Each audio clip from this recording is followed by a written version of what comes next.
Reverse lunge, the mechanics and technique of performing the reverse lunge, and we're going to go over all the different variations that you may find in your program.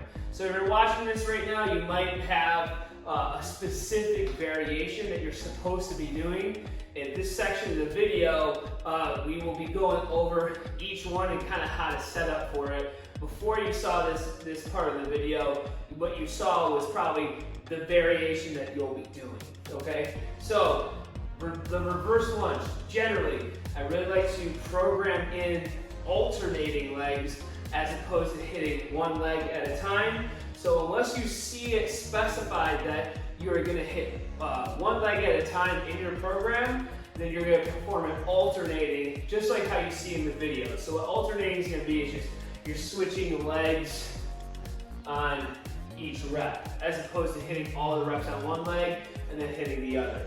This is just to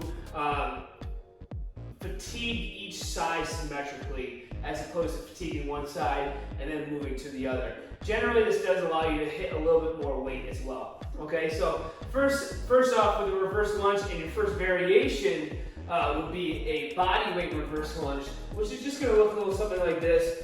You're stepping back, have a nice stretch on the hip flexors. You're going to let yourself lightly tap the floor, and I like to have a very slight positive shin angle in the shins. What that's going to be is your knees going slightly forward. I don't want a vertical shin, so I want to see that slightly forward shin. That way we're going to hit the quads and we're hitting the hamstrings pretty symmetrically, because we're allowing the knee to go forward and we're stepping back pretty far to lengthen that quad and hip flexor. Okay, so to show you that again, I'm stepping back nice and far. I'm getting that slight positive shin angle. Obviously, we don't want too much like that, and then it becomes a little more quad dominant, and it can kind of irritate the knees over time. So slight positive shin angle to really evenly hit the quads and the hamstrings. Okay, so for the next variation would just be like the goblet position.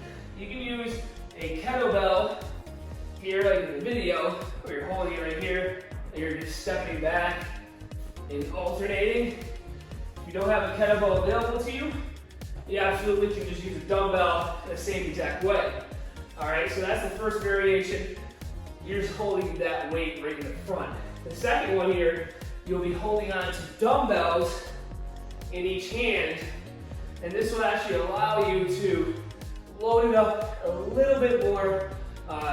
Grip is less of a factor. What you can hold in your front is less of a factor, and your abs are going to be kind of less of a factor. So this will allow you to do a little bit more weight in the goblet position. And it's just the same movement. You're stepping back and alternating.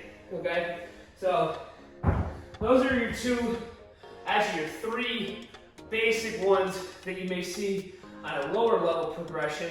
And these ones with the barbell would be an example of a slightly higher progression.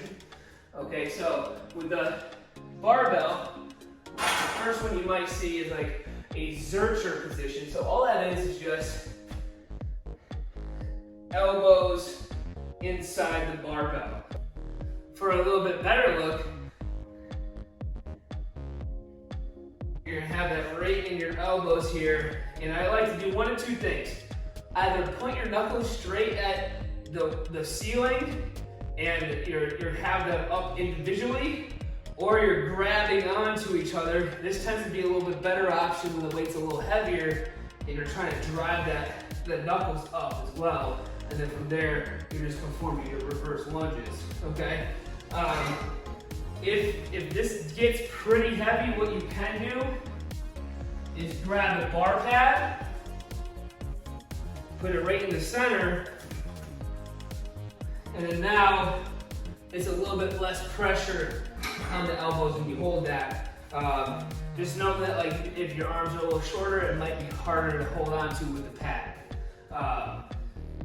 So that's like a limiting factor in itself when you're performing the Zercher reverse lunges, because you're gonna be limited by just how much you can hold right in your elbows, okay? And then as you get to higher positions, we can move to just front squat loaded, where if you're pretty proficient at the movement, you can actually start significantly loading that weight, upwards to 100, 200 pounds.